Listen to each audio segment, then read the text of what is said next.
Hey guys, my name's David and this is Unbound, and I'm super excited for today because I'm at Great Outdoors Solar here in beautiful Florida, and I am getting my solar system on my travel trailer updated today. About 8 years ago, I installed solar panels up on the roof, an inverter, a converter charger, a transfer switch, and a solar controller onto my travel trailer. So a complete solar system. I did it all DIY, so it's good, but it could be much better. And that's why I'm excited today, because I am having my good buddy Thomas West, who owns Great Outdoors Solar here, upgrading my entire system because it's 8 years old, it's pretty out of date. So we're upgrading everything with brand new Victron components and upgrading my battery bank from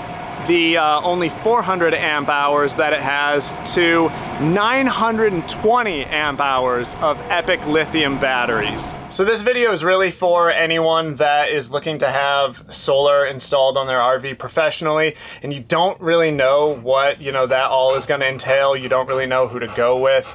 If you're interested in DIY solar installs and seeing what that's all about, I do have a solar install playlist from 8 years ago when I did this whole install, on my current system myself, but just keep in mind the components are a little outdated, which is why I'm doing this whole solar update right now here at Great Outdoors Solar.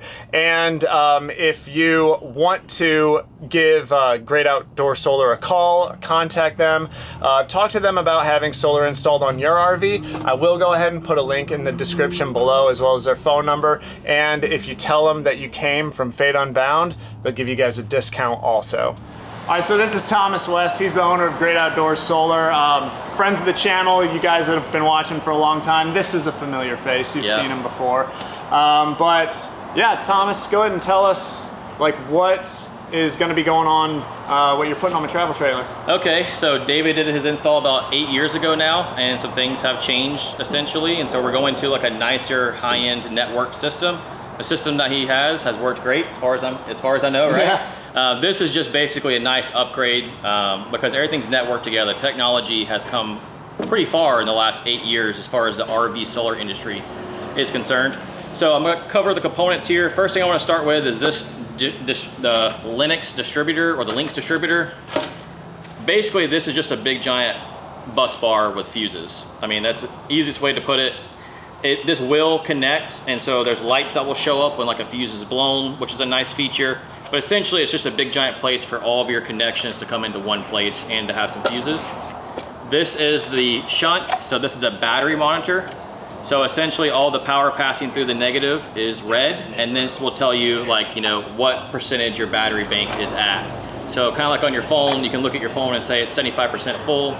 This will do the same thing for the big giant battery bank that we're installing. And then this is a solar charge controller. So essentially, this converts the PV voltage coming from the roof. So from the solar, the voltage comes into here, or the power comes into here. This changes the voltage from whatever the solar is putting out down to the voltage that the battery bank needs. This essentially protects your batteries so that you don't overcharge them or cause any problems by just raw connecting panels to the batteries. So this controls the charge, which is why it's called a solar charge controller. And then this is the hybrid inverter. This is probably the biggest change in David's system, really, because currently he has 3 different parts that do what this does, and it doesn't quite still do what this does. This is a charger, so it will charge the batteries up via the generator or shore power. It will also invert, so it will pull power out of the batteries and make 120 volt AC power for all the outlets inside to work. So it's an inverter and a charger in one box. Plus it has a transfer switch built into it. And then it's also a hybrid inverter, meaning it can boost shore power. So say for example, if David only has a 15 amp outlet at his friend's house he's plugged into, but he wants to run the microwave and the air conditioner at the same time, or pull 30 amps on a 15 amp circuit, this will actually pull power out of the batteries, power the microwave, and then when he's done using the microwave, it will go right back to charging the batteries back up if they're not already charged up. So that's where that hybrid boost technology comes in. Really, really cool. Yeah, that's super cool, because my inverter that I have right now is just super basic, very dumb. It just supplies its power, and yeah, that's a big upgrade right there. Yeah, pretty cool, and you'll be able to control it remotely because we're putting a servo. So this is the Servo GX. So Victron has several different lines of GX products, but essentially this is the networking hub. So everything will network into this little box. You can kind of think about this like a computer or an old school desktop. Everything plugs into this. You can plug in your internet, plug in all these other parts. It also connects to Wi-Fi, it has Bluetooth. It creates its own LAN network. It's pretty wild, but basically this will store all the data and allow him to use the touchscreen inside where everything is displayed. So this is kind of like his keyboard and mouse for the actual controller. And so he can turn his inverter on and off. He can see what the solar is doing, what percentage his battery is at. And if he has this connected to the internet, or if he's close enough with his phone, he can control all of that remotely, which is really nice. Plus this allows him to get troubleshooting from like Victron directly or from a professional installer. We can actually remote in to the system, see everything that's going on, do firmware updates, changes, pull data. It's a really, really cool feature. It's awesome, man. I'm excited to get all this in. Let's do it. All right. The first step in this job is the removal of all of the old solar components from where they're at in my storage bay. And the first component to come out is the converter charger. First piece is coming out. Then after that, Thomas unhooked all of the wires to the transfer switch and pulled that out also. Most of this old wiring is gonna come out and Thomas is gonna run new wiring, but we are going to reuse some of it, and that's gonna make this job a lot easier. Next, Thomas started working on removing the old solar charge controller, and it's mounted to a plywood board that I put up on the wall of that storage bay, and that's gonna come in handy because we're gonna mount all of the new components to that except for the batteries and the inverter. Then Thomas started working on disconnecting the inverter from the shunt as well as its large fuse block. But once it was free, Thomas was then able to pull out the old inverter as well. The initial teardown and removing all of the old components from that bay ended up taking the rest of the evening, and so it was time to pull the batteries out on the following morning. Those got all disconnected the previous evening, so all I had to do to start the day was just pull them out of that storage bay, and that was it. Teardown was essentially complete. All right, so now that we got all the old components out, we're reusing some of the wiring, but we need to run the new communication wire. So that's essentially what this is here. It's just an HDMI cable. So he can use a touchscreen inside, and the networking hub will be up front with the rest of the components. So run a new, I guess, remote cord, you could call it. Yeah, all the way up to that bay. Yep.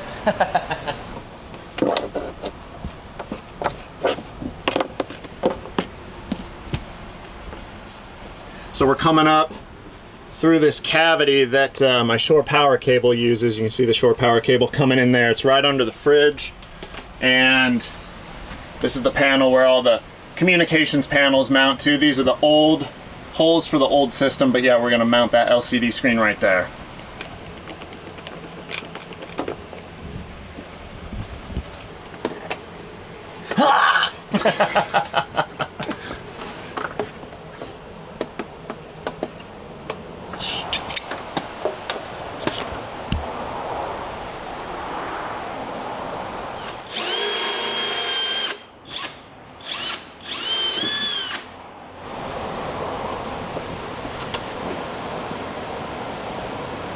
So then the junction between this HDMI and the next HDMI will be in there, not outside. And of course, Sweetie was hanging out with us outside during this entire project, acting as our little shop supervisor. But this is what that LCD screen looks mounted on the inside, and the perfect place for me to be able to monitor this setup. And something Thomas does on every one of these installs is he puts a shrink wrap over that HDMI connection just to make sure that it never separates, because a lot of times that connection can be made in a hard to reach area, like here on my travel trailer where it's in that empty bay just below my refrigerator. So the touchscreen that's in here is powered via a USB-A. The problem is USB is only 5 volts, and you can't send 5 volts very far. So since the batteries are up front, what we're doing is we're putting in a power injector. So essentially this is just a little USB. We're gonna wire this into his existing 12-volt distribution system here, and so the screen will be powered from in here, and then the HDMI cable that we ran is purely for data. And so for that, Thomas had to fish wires from that bay under my refrigerator into the bay that my water heater is in right next to it, and then from there up into the bay that my electrical panel is mounted to. And then by fishing that wire through the electrical panel, Thomas could then utilize an open port in that 12-volt bus. And now for the fun part. We have to fish that HDMI cable down through the floor and then all the way along the frame of the trailer up into that front storage bay where that HDMI cable will plug into the servo. Thankfully, there's already holes in the frame and we can follow the existing wiring, so it's not that difficult. And after a little bit of time, we are able to pull that HDMI cable up through the hole in that bay. And now it's time to mount the inverter in its place. And we utilized a floor jack because it's kind of heavy, and we're going to be mounting this inverter to the ceiling of that storage bay in an effort to try and be as space efficient as possible. But to do this, we did have to first mount some 2x4s to the roof that we could then mount the inverter to. I don't want to put it tight in case we just spin it around. And then once we had a couple of screws in place, we could then lower the floor jack and then pull it out of that storage bay to make room for us to run the rest of the screws in. Next, Thomas had to lengthen the 6 wires running to and from my 120-volt electrical panel. And so he spliced in some extra length of 10-3 wire. And so he crimped a fitting onto the extension wire, cut and then stripped back the old wire before then crimping that together with the new length of wire, and then heat shrinking those connections together. And he did this process for all 6 of the wires that needed to be extended. And he left plenty of extra length initially so that we could properly run this wire, have it hidden and run cleanly in that bay up to the inverter. And what's really great about the installs here in Great Outdoors Solar is they go to great lengths to have very clean wire runs. And then it was time to get those wires ran into the inverter so it could energize my 120-volt panel. Next, Thomas mounted the solar controller to the wall of that storage panel. And you can notice we actually decided to go with a larger solar controller so that I could have the option to increase the amount of solar panels I have up on my roof. And then Thomas mounted the servo onto the wall of that storage panel as well, which again, the servo is the networking hub for this system, which again allows the system to communicate and display everything that it's doing. Next, Thomas mounted the distributor, which again is essentially a bus bar for this entire system. And this is a big upgrade from my old setup. On my old setup, I kind of had just wires running all over the place, all of the positive connections stacked up onto the positive terminal of one of my batteries. But by using this distributor, all of the positive and negative wires run to and from this distributor, just again making extremely clean wire runs. And you can see how the fuse mounts right here, which is great because then all of your fuses are just in one place. And with these 3 components now mounted in place, it was basically just time to run all the wires to and from them. And man, you can see Thomas was a real champ crawling in and out of this tight, tiny storage bay to do this work. You can see here he is wiring in the 10 gauge wires up into the solar controller. These are the wires running directly from my rooftop solar array. And here you can see all the wires that run up into this storage bay, secured with zip ties to the wall. And then here's Thomas connecting the wires leading out of the solar controller into the distributor. And here is the finished distributor with all of the wires running in and out of it. You can see how using a bus bar like this really cleans up the entire setup and makes it very clear where all the wires are going. And to make everything even clearer for anyone that may have to service this system in the future, Great Outdoors Solar does label the distributor box. And what's crazy is that even though these batteries are over double the capacity of my old batteries, the footprint footprint they take up is nearly the exact same. And you can see just how compact and incredibly space efficient this entire install is. We then mounted these batteries to the floor of that storage bay using the brackets provided by Epoch batteries, and then using a ratchet strap, we strapped them down into place just to make extra sure that they were secured. And here is the smart shunt all wired up, which we decided to use in place of the Lynx shunt just because it is more compact. And with all of the wires ran and new components installed, I just foamed up any of the holes that we had to make in the various bays and in the floor of the trailer, just so there couldn't be any water intrusion or insects getting in through those holes. And then finally, the last step was for Thomas to program the Victron components for my particular solar setup, which Great Outdoors Solar does for their customers on all of their installs. So the MPPT charge controller we installed, along with the smart shunt, both operate off of Bluetooth. They're also networked into the system so he can see it from inside the touchscreen and via the internet. But the easiest way to program it, in my opinion, is just via the Victron Connect app. So I already programmed the solar charge controller, and then I programmed the battery monitor as well, or the shunt. So we got the solar charge controller programmed and the battery monitor. Now I'm programming the inverter. Now you do need to do this via a laptop or a tablet. You can do it via the internet or an adapter. But a lot of companies will actually pre-program your inverter before they ship it to you. So that is an option if you don't buy off Amazon or somewhere like that.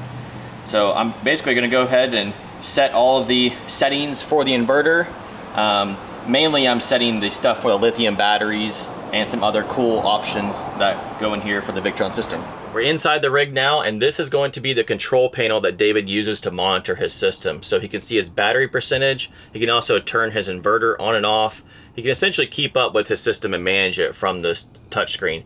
The cool thing about this, and the reason that this comes with our packages, is if he connects this to Wi-Fi, I can actually remote in and provide, technical support if needed. So for example, if he's having some issue, this data logs everything, and I can actually remote in via the internet, control it, do firmware updates, make changes, see what's going on. Typically it's, a little customer user error. They're just not quite familiar, which is very common. There's a little bit of learning that comes with living off grid. David's already got that down, so he probably won't have quite as many issues, but we offer that customer service. And that's the reason I personally like using the touchscreen. This is the 7-inch display. There is a smaller 5-inch display. You can also do like Bluetooth only, or just a regular old school switch, kind of like what these are. But personally, for me, in my opinion, it's not that much more to step up to the servo and the touch system, and then that way we can give you that remote technical support. All right, well, it's the next day. We were working well into the night, finishing up with the solar install yesterday, but it's all done, and I'm overjoyed with it. You guys, you did an awesome job. Thank you. He got it done much faster and much cleaner with all the really nice wire runs they do, and Thomas was actually able to save me a lot more space in my storage bay than even I could with the smaller system that I had installed, and that's awesome. Being a full-time RVer, getting to save as much space as possible. So man, you did an awesome job, and seriously, I really appreciate it. Thank you. You're very welcome. Yeah, he went from 400 amp hours to 920 amp hours and gained like over a foot of storage space, so that's a pretty big win in my opinion. If you're looking to get a solar install done on your RV, if you're in the Florida area, they're located in Winter Haven, Florida. So I highly recommend you come here to have your solar system done. And if you use promo code FATE when you sign up for the quote on their website, or just tell them you came from Fate Unbound. Again, it's Great Outdoors Solar. Is it just greatoutdoorsolar.com? Yeah, greatoutdoorsolar.com. It's 2 S's because it's greatoutdoorsolar.com. People always forget the S. Yeah, we have our prices around the website. You can get a custom quote, so we do packages so you can see how much it costs to have an install done. We've done over 200 systems now, so we know how long it takes and how much it costs. So from travel trailers to fifth wheels, we've also done motorhomes, vans. Pretty much every RV out there, we've done it now. And if they call you guys, they're gonna get you or a lease, right? Exactly, yeah, we're a small business, so when you call us, we actually answer the phone and we can give you, quotes and give you a roundabout, probably over the phone, or if you go on the website, you can see pricing, you can fill out a paper there, or a little form, which is gonna basically give us all the information that we need so that we can give you a proper quote. But that's free essentially, and then we book you. We don't do a whole lot of jobs, about a little over 50 a year. So even though we've done 200s, because we've been doing this for a few years now. Yeah, and your guys' customer service is really great too, right? Yes, yeah. 5-star on Google, that's one of our things, is we really try to do high-end premium systems and give great customer support. So we're probably not the cheapest out there, but we're definitely not the most expensive, but we give good quality customer service. We do it the way that we'd want it done on our own rigs, and we have a very low like failure or like problem rate with any components or anything like that. So. And also guys, if you want to check out their YouTube channel, they're firing their YouTube channel back up. Yeah, long friends of the channel know. You guys know Thomas, he's been around. So yeah, they're firing that back up. Yeah, you guys got a boat, you're gonna be on the water now, right? Yeah, so channel used to be I'm Not Lost in Marvine. Now it is called Happily Wherever After. So you can find us at Happily Wherever After. We're gonna do the Great Loop. So we got a boat, 6,000 nautical mile journey coming up. So we should be leaving in about a month, and it'll take about a year to do. So we're gonna film the whole thing. So finally get back into YouTube. Hell yeah, man. Thanks again, dude. You're very welcome. It's great to see you.